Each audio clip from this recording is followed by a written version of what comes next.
नमस्कार, प्रांजल ज्ञान गंगा में आप सभी का स्वागत है।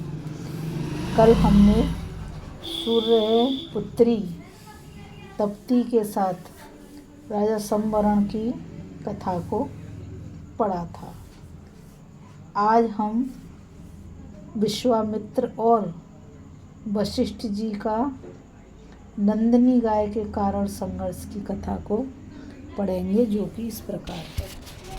तो चलिए कथा शुरू करते हैं। अब वैशंपायन जी कहते हैं, जन्मेजय गंधर्वराज चित्ररथ के मुख से महर्षि वशिष्ठ की महिमा सुनकर अर्जुन के मन में उनके संबंध में बड़ा कौतूहल हुआ।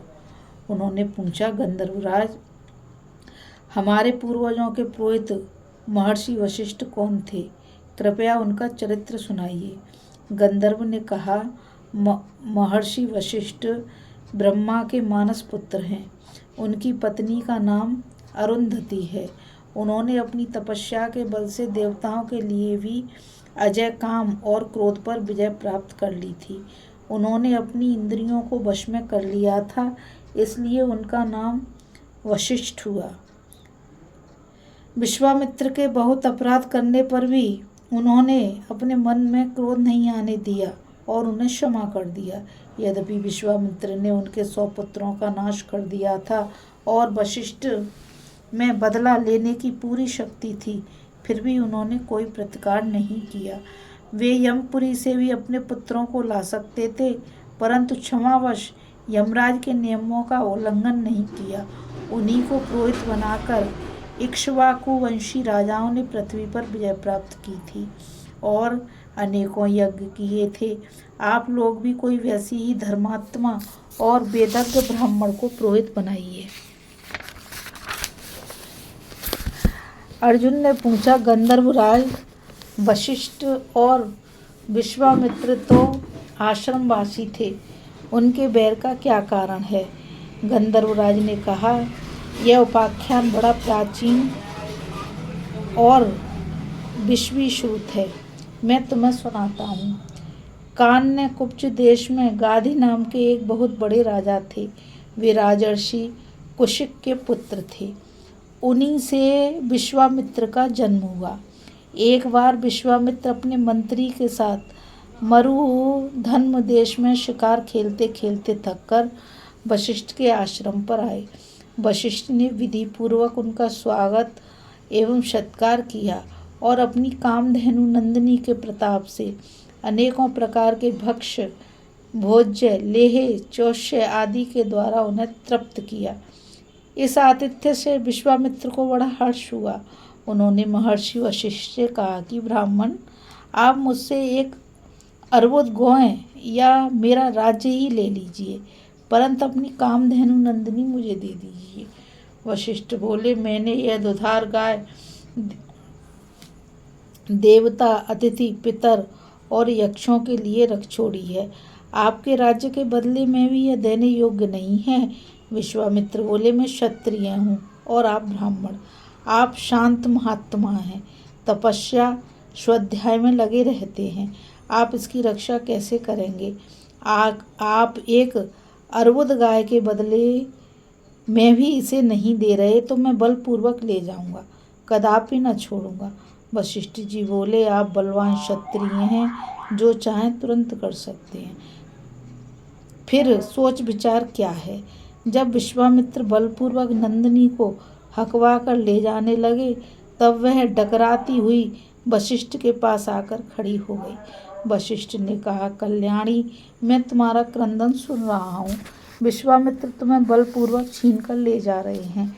मैं क्षमाशील ब्राह्मण हूँ, क्या करूँ? लाचार हूँ। नंदिनी बोली, भगवान, ये सब मुझे चाबुक और डंडों से पीट रहे हैं। मैं अनाथ की तरह डकरा रही हूँ। आप मेरी उपेक्षा क्यों कर रहे हैं? वशिष्ठ उसका करुण क्रंदन सुनकर भी न क्षुब्ध हुए और न धैर्य से विचलित। वे बोले, क्षत्रियों का बल है तेज और ब्राह्मणों का बल है क्षमा। मेरा प्रधान बल क्षमा मेरे पास है, तुम्हारी मौज हो तो जाओ। नंदिनी ने कहा, आपने मुझे छोड़ा तो नहीं है? यदि नहीं तो बलपूर्वक मुझे कोई नहीं ले जा सकता।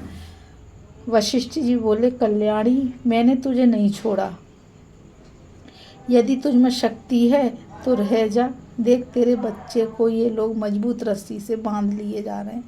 वशिष्ठ जी की बात सुनकर नंदिनी का सिर ऊपर उठ गया, आंखें लाल हो गईं। वह वज्र कर्कश ध्वनि करने लगी। उसकी भीषण मूर्ति देखकर सैनिक भाग चले।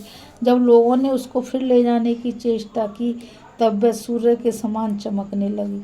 उसके रोम रोम से मानो अंगारों की वर्षा होने लगी। उसने एक एक अंग से प्रहव, द्रविड़, शक, यवन, शवर, पौड्र, किरात, चीन, हूण, सिंहली, बर्बर, खश, यूनानी और मलेच्छ प्रकट हो गए तथा हथियार उठाकर विश्वामित्र के एक एक सैनिक पर पांच सात करके टूट पड़े। भगदड़ मच गई। आश्चर्य तो यह था कि नंदिनी पक्ष का कोई भी सैनिक विश्वामित्र के सैनिक पर प्राणांतक प्रहार नहीं करता था। जब उनकी सेना 12 कोस गई और उसे कोई रक्षक नहीं मिला तब विश्वामित्र यह ब्रह्म तेज देखकर आश्चर्यचकित हो गए। अपने क्षत्रिय भाव से उन्हें बड़ी ग्लानि हुई। वे उदास होकर कहने लगे, क्षत्रिय बल को धिक्कार है। वास्तव में ब्रह्म तेज का बल ही सच्चा बल है। सच पूछो तो इन दोनों का कारण तपोबल ही प्रधान है।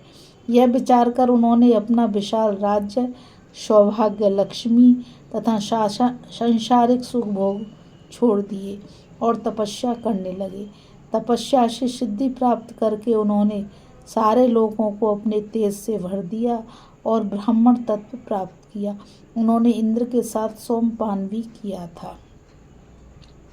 अभी हम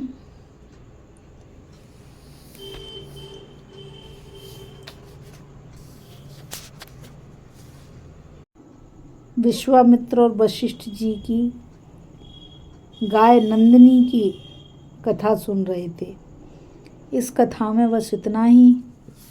कल महर्षि वशिष्ठ की क्षमा कल माशपात की कथा को सुनेंगे।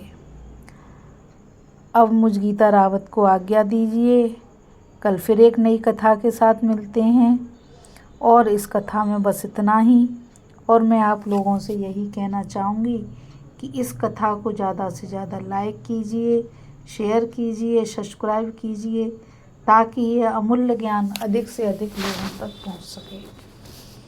नमस्कार, राधे राधे, जय श्री कृष्ण।